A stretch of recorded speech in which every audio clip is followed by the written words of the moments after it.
Well, folks, welcome back to part two of this video series.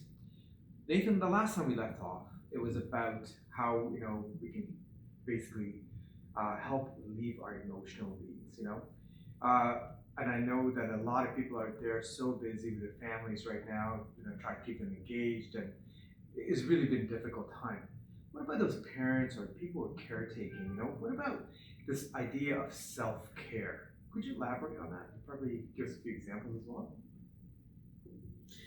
Yeah, so self-care actually incorporates a lot of the stuff that we talked about in part one. That makes up a significant portion of a lot of people's self-care plans. And when it comes to plans, I encourage patients all the time to actually sit down and put pen to paper and create a list of things they can do daily, weekly, monthly, that they have to look forward to, things that they enjoy. But that's essentially what self-care is. It's trying to do things, at least one thing every day, to try and meet those needs, to try and bring yourself a sense of normalcy and calmness. Well, that's great. Could you maybe provide us with some examples that could probably help people along in how to maybe employ self-care to themselves? Yeah, so because self-care is as unique as your own fingerprint, I like to say, it's a little bit different for everybody.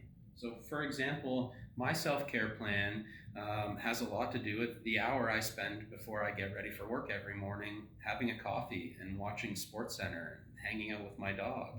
And then other things in the evening, like coming home and walking the dog, spending some time with my daughter before she goes to bed, and then after she's in bed, spending some time on the couch with my wife and our favorite TV show.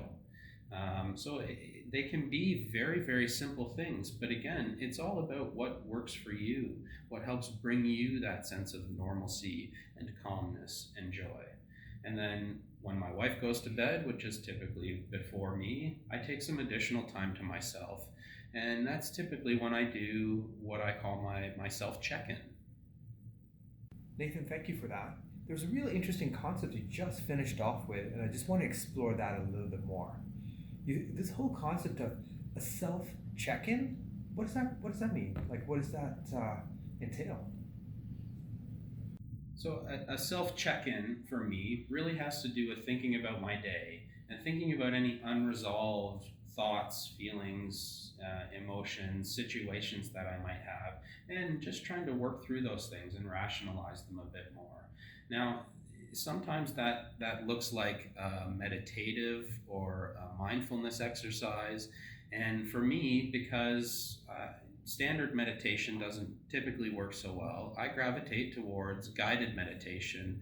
And because I'm a self-critical person, we're all our own worst enemies in that way, I like what's called mindful self-compassion. Once again, that was really, really good.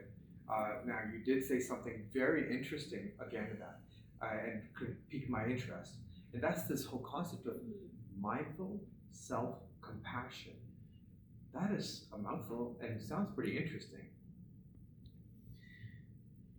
Yeah, we live in a sort of a very judgmental time, especially with everything that's going on in the world right now.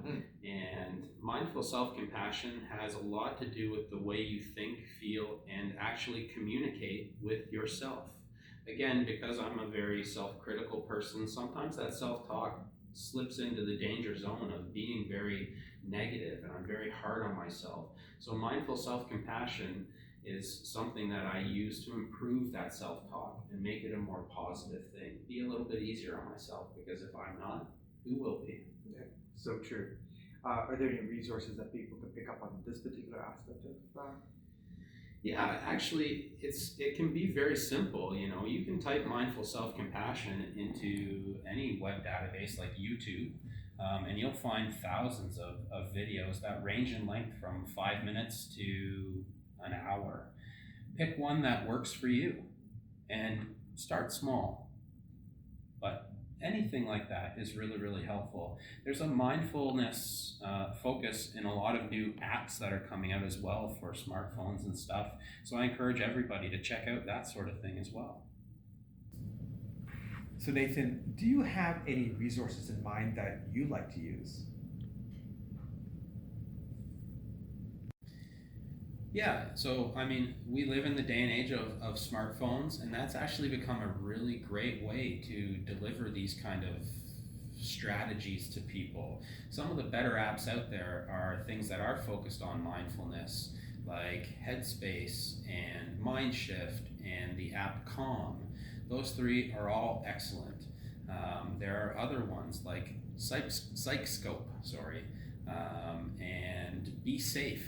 Be Safe is a really good one because that has to do with setting up a safety plan for kids, for adults, for families, but it's also really, really excellent. So I encourage anybody to check out those things if they feel like they need a little bit of extra. Thank you, Nathan. Please check in for part 3 of this segment on our Family Health Team website at centrallambtonfamilyhealthteam.com. Thank you.